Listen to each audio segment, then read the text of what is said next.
The first question was the humdinger question. The world seems to be falling apart. What are we supposed to do about it? And the reason the world is falling apart is so that we will begin to think about where true happiness lies, what is security, why were we born, what defines a successful life, what is real, what is lasting, all the questions we should have been asking ourselves all along. And some of us have been all along, but society as a whole is really interested in other things. I don't know the culture of this country well enough. It doesn't seem as terrible as some of the places that I've been recently, but all of us have been born at a certain time for a certain reason, and we're always here to expand our consciousness. That's the only reason that we exist. And we think we're here for a lot of other things, but everything else is a means to an end, really. If you think about it, all of life is, it's really all like going to the gym, except that we live in the gym. You know, you go to the gym, and people enjoy the experience. I don't, but people enjoy the experience. But it's not like there's inherent value in doing all those exercises. We do it because it gives us a certain kind of strength that we think is valuable, and it allows us to exist without pain, to exist in lots of positive ways. But if anybody just thinks that life itself is just the gym, they're a little, you know, they've gotten a little out of balance. This is exactly what's going on in this world. None of us know why we were born. We don't remember choosing to be born. We just sort of end up here. And then somehow we make up what's going on here collectively as a society. You know, you're supposed to be good at school, you have to pass your exams, you have to then prepare. Now, at least where I live, it's probably just as bad here. You know, everything is about the future. Even children's lives are all about the future. I remember when Christmas, one child, I live in Palo Alto, which is about as intensely academic and pressured a place on the planet, although India's worse, actually. But for America, where I live, is pretty intense. And there was some like children writing letters to Santa Claus one year in the newspaper when we still had newspapers. And this child wrote, "I would just like a little time off." She said, I'm 12 years old, I'm just a kid, you know. I'm not ready to build my resume and try to get into Harvard. I'm just a kid. I mean, it was heartbreaking. But what's happening is everyone is thinking in materialistic terms. And so therefore you have to do all this stuff to get the right job, to get into the right school. This woman came to me for counseling, and she was talking about her daughter, and she was talking about the training courses that the daughter was having to take the measurement test so that she could, you know, get the highest score so that she could get into a college. I said to her, why don't you just like not do any of that and let your daughter just take the test and then go to the college that matches her score? How about that? And she said, well, that's an odd way to look at it. I thought, what are we doing? You know, what we do with our children, but we're doing it to ourselves. We've just gotten very, very confused. And the masters, Yogananda specifically, with whom I'm the most familiar, but he's not the only one, basically says that, you know, God is going to do a little corrective for us. And things are not going to just continue as we've expected. And much of it may be tumultuous, but some of it is just, you know, people go to college for 4 years and then get a graduate degree to discover that there's been some new technological innovation that has simply eliminated their entire job. You know, now where I live, because of this incredible artificial intelligence thing, which is just really, really happening, now a whole other higher level of jobs are all going to be wiped out. You know, before we were just wiping out the little jobs, but now we're really wiping out the big ones, which is gradually going to all work to our good, because we're all going to realize that we're just not going to be able to hold the world in the form that we want it. And our children, and speaking from my perspective, and our grandchildren, also are just going to have to, we're going to have to reinvent education. I mentioned that Aryavan is way involved in education now. Education's always been about information and skill. But information and skill is shifting so fast that information and skill won't take you anywhere. What you need is creativity. What you need is concentration. What you need is flexibility. What you need is intuition. What you need is courage. You know, what you need is a sense of adventure. And education has just gone completely away from that. We don't even let children be children. I was just hearing my friend Devarshi talking about the fact that, I was reading it in a book he wrote, he was an identical twin, and he just talked about, from a young age, he never understood what life was about. And he as a young boy, he lived in a rural area, and he had his identical twin brother, and they just spent all their time out in the woods. And when it was time to go to school, they banded together and refused to go. He said it took 4 days. They managed to postpone the inevitable for 4 days by the force of the two of them just refusing to go. But he knew that what they were going to tell him was not what he really wanted to know. Then, of course, he eventually became a disciple, and everything worked out in the best way. But we're a little bit ahead of the curve. We're not waiting to be thrown into the gutter before we start asking the question, why am I here? This is very, very good karma. It's very, very good karma at this particular time and place to be thinking about, what am I really here for? And even more, even if I have an inkling of what I'm here for, what tools do I need? What do I need to understand to really be able to do that? And this is where Yogananda's Autobiography of a Yogi, which is really one of the most influential books on the planet right now. It's so interesting, and I've been doing this since I was 22, which is over 50 years now. And just in my, relatively speaking, short lifespan, I've just seen so many changes. We were so the lunatic fringe when we started. Some people say the cutting edge, but I personally prefer the lunatic fringe. It's much more interesting, and you're much less liable to get a fat head over being it. If you're on the cutting edge, you can be proud. If you're on the lunatic fringe, you don't even try. It's much more enjoyable. But when we started, you know, all of this was so strange. Even just being a vegetarian. Some of my relatives thought I was going to die. I had to submit a list of everything I ate to a doctor. Unfortunately, the doctor was enlightened enough to say that I was going to outlive them all. I haven't yet, but I'm getting close to it. But that's how odd it was. Now where I live in California, I joke about this. Not everybody meditates in my part of California, but those who don't feel guilty because they know they ought to. And I think that's real progress. But the point is, you know, some of us, I don't know why, but somehow we were born knowing. I mean, of course I know why, because we've been working at this for a long time. You know, this is not our first round, and this is nobody's first round.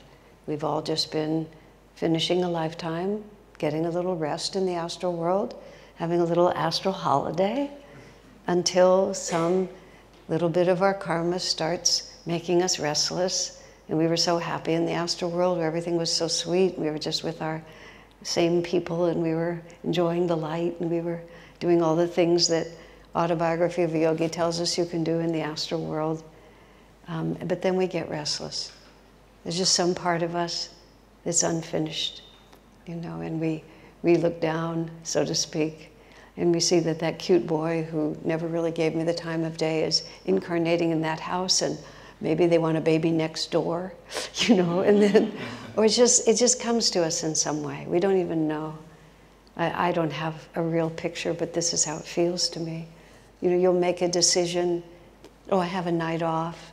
I'm going to do a long yoga session, then I'm going to meditate, then I'm going to have a really healthy dinner, you know, all these things. You're about halfway through your first yoga postures, and you think, you know, there's really nothing in the refrigerator. It would be just great to have a pizza. You know, if I wait and get the pizza afterwards, it'll be kind of late, but I could just go get the pizza now, and then I'll put it in that, you know. So then you get up and you go get the pizza. But then when you get down to the pizza place, you see a friend that you haven't seen in a while, and they're eating the pizza right there. So you sit down with them and you have the pizza with them. Then they invite you to go out to a movie. Then at midnight you get home again and you see your yoga mat. It's just kind of sitting there. I think that's how we end up reincarnating. We're just enjoying ourselves in the astral world, and then comes the thought of pizza. And then we find ourselves making that first cry as we come out of the womb. Yogananda said the baby cries because it takes that first breath. And it says, oh my gosh, I'm here again. On the other hand, we do it because we know that there's something important for us to learn. That we have things that we have to gain, and we have things we have to give. And also we have a collective duty, you know, within spiritual families of each master, each lineage, or brothers and sisters and cousins all coming together, especially at a time like now, where there's this huge force that's pulling away from the light, and then there's a huge force that's pulling toward the light. And we have to see it from the divine perspective. You know, every single epic, big classical inspiring work, it's always a war. It's very annoying. It's always a war. And that's not because it's a patriarchal world, but it's because it is always a war. It's a war just standing right here within myself. I'm sure that many of you know this. We run a school. We've run a school for 30 years in association with our community. Arivan was a founding child. He was the first kindergartner. One of the first kindergartners went through our whole school. We only went to 8th grade then, so then we had to send him out to the cool, cruel, hard world, but he coped. But one of the little kindergarten kids, she was a real strong-willed child, super strong-willed.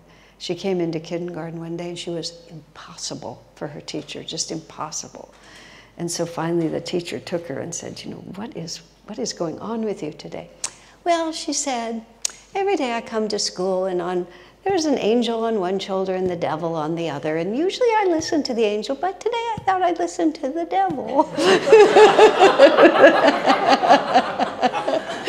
Very honest. You know, children just tell you like it is. But that's what we're always living with, isn't it? And you can call it an angel and a devil if you want to, because that vocabulary actually works. But what it really is this. We have a whole aspect of our consciousness, which the word subconscious is a good word for it. Not the way Jung or the others use it, but just take it as I'm saying it. Subconscious, because it's just below the conscious level, but it's aware. It's a living reality. And it's basically the repository of everything that's already happened. And that doesn't mean just in this lifetime, every incarnation. You know, our karma continues from life to life, and there's the metaphysics of how it does it. But suffice to say, we remember it. It's stored in the chakras, is what it is. So it's subconscious there. And it's not evil or anything like that. It's just what we've already become. Everything we've already done. And everything that we've already done is very familiar to us. And we're comfortable with it.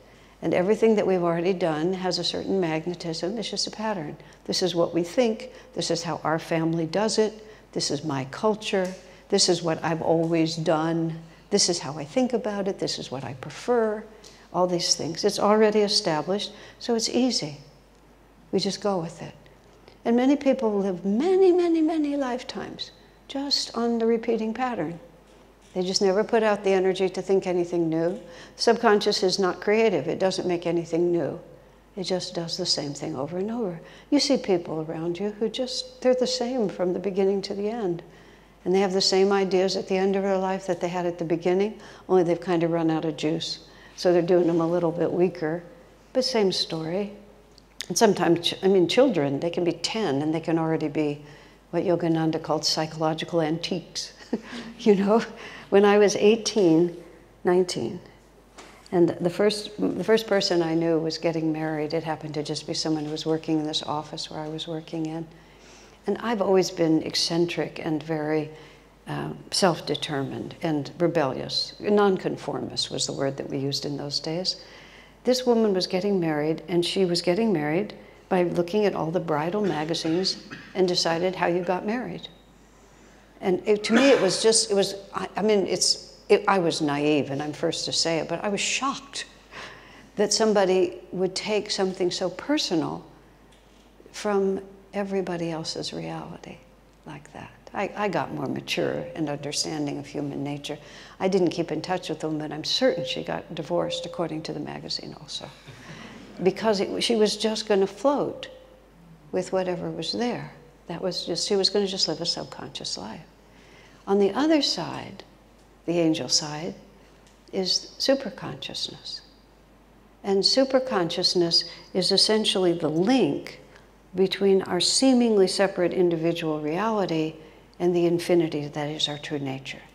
Superconsciousness is the doorway to our infinite destiny. A very simple way to think of it is an inverted triangle like this. And this is superconscious. It just goes out like that, literally to infinity, and it comes down to a little point that we can access with the mind we have right now. Superconscious is creative, meaning it takes us to places that we've never been before. It makes something new out of what we are. And it's intuition, and above all, it's God's call within. It's the superconscious that's saying, come, you know, you can be much more than you are. You can be bigger, you can be more joyful. You don't have to follow the well-beaten path. Have courage, be interested. And of course, it takes more energy to do that, because the groove that's already cut, you just go down, just slide down the hill. The groove that isn't cut, you have to have the shovel, you have to have the pick, you have to have the nerve, you have to have the imagination. And that's where we always are. And the conscious, which is the third level, there are three: subconscious, conscious, superconscious. Conscious is essentially where we are now. We have a shared reality. We have these basic ideas, but it doesn't really exist as a separate entity. It's the field of Kurukshetra. That's the image of the Bhagavad Gita and the Mahabharata.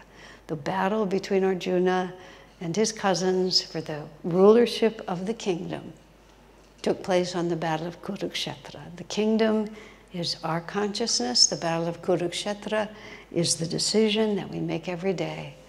Do I flow with the subconscious, or do I move to the superconscious and respond to that call? Right? And that's the fun of this is there's never 1 minute of our lives in which we don't get to make a choice. Every thought, every action, every feeling, what am I doing? Which way am I going? And so we always get to work on it. You know, no equipment is required. We're just carrying it around inside of us. And because the age on the planet is rising, and therefore the divine wanted a bunch of the, what do you call it? The Pandavas, the Arjuna's people, the ones who are going to choose the light. So I was saying earlier about how Divine Mother sent a lot of her rowdy children in to make chaos at this particular time. She also sent her children of light in to make light at this period of time. So we always come for our own salvation first, and know everything that happens in this whole world, which seems so important, is actually just the painted backdrop. You know, for theater. When I was younger, I really enjoyed theater. It's the only thing I enjoyed was putting on a costume and memorizing the lines and getting up on stage. You would have my friend and I actually did this when I was all through my high school years. We did children's theater. We did creative theater with children. It was really fun. We did, what do you say? The children wrote their own plays and gave their own lines. And they didn't write them. They just acted them. We would teach them the story, we'd give them the parts, and then they would make up their lines each night or each performance. was totally fun. And it was sometimes hilariously fun, you know. But you would have them just immerse themselves. You are the princess, here's the prince, this is the villain. And they would make it up. It's a whole thing that I learned how to do. I forget, it was so long ago, I forget that I did it. My partner in it was this man named John Beatty, and he was immensely talented as an artist. He actually went on to be a set designer for Broadway and Hollywood, and he won prizes and things like that. And so he used to paint the backdrops. And he was such a good artist, he would have the kids do big parts of it, and then he would come through and make it look gorgeous. But they could still find what they painted, so they would see this magnificent thing, but they know that they'd done it. So anyway, all of that's just secondary. But I had that picture in my mind. We'd always, every time we did a play, we'd make the big backdrop, and then we'd all act it out in front of them.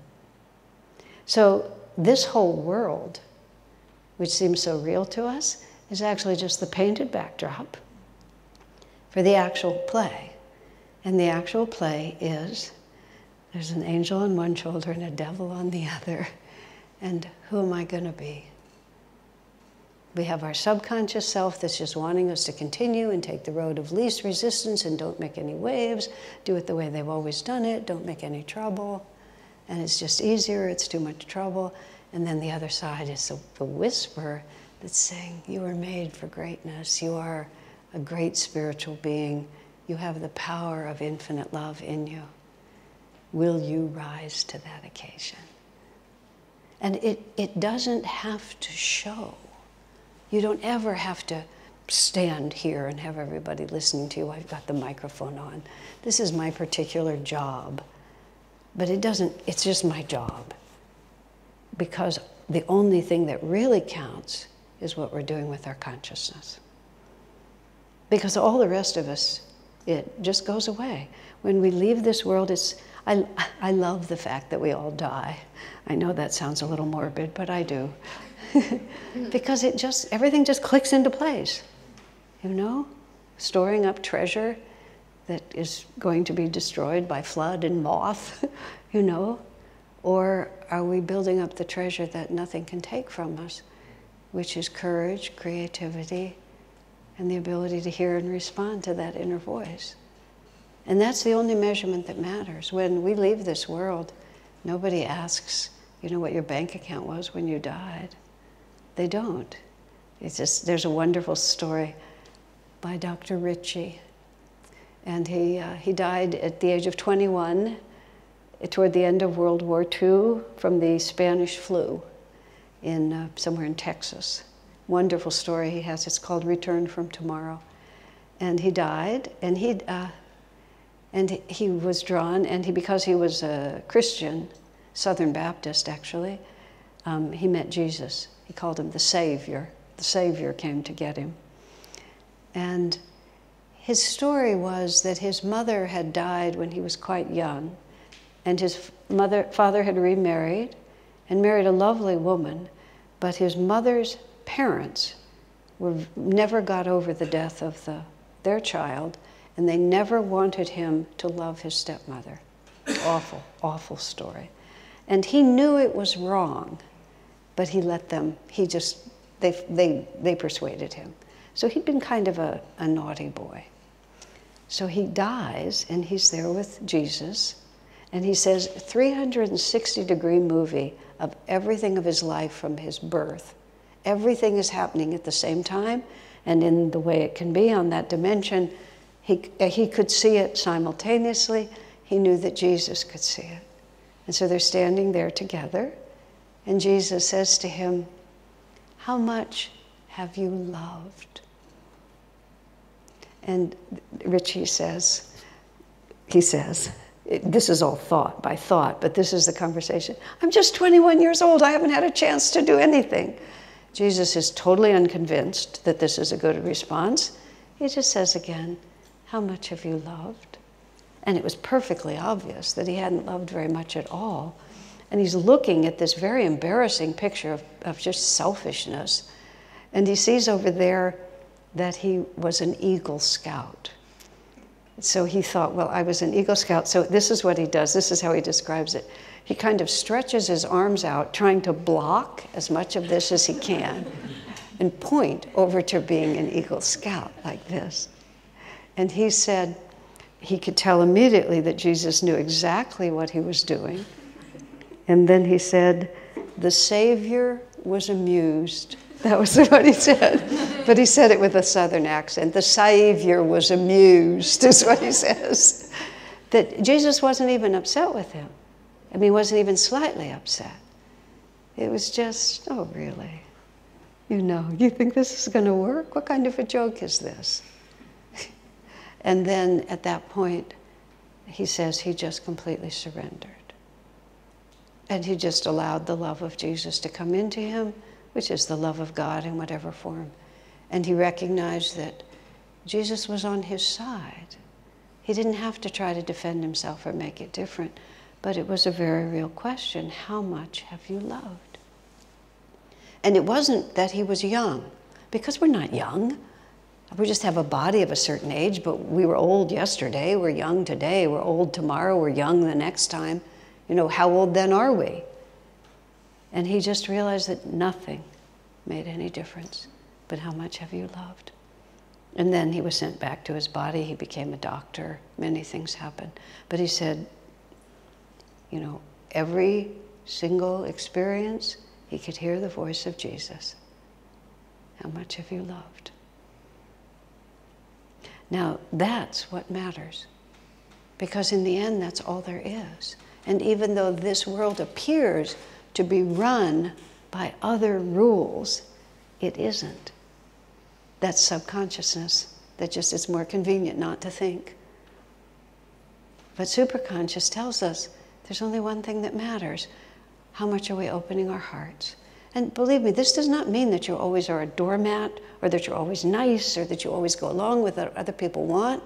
Love is the greatest power in the universe. It destroys and raises civilizations. It has all the power of God in it. Love is another synonym for the divine force. So this isn't that we just become wimpy little nothings. It's exactly the opposite. I mean, think about Christ, since I was talking about him. You know, think of the power. Think of Arjuna, think of Krishna. All of these images, all these war images of conquering heroes who ruthlessly disintegrate everything that stands in the way of Dharma, that's what we're talking about. Maybe even if we just live the tiniest little life over here, you know, make cookies for our children and take care of our grandchildren and make a happy home for the people that we love, because that's all that we're going to be asked. How much did you love? And so we're here to practice.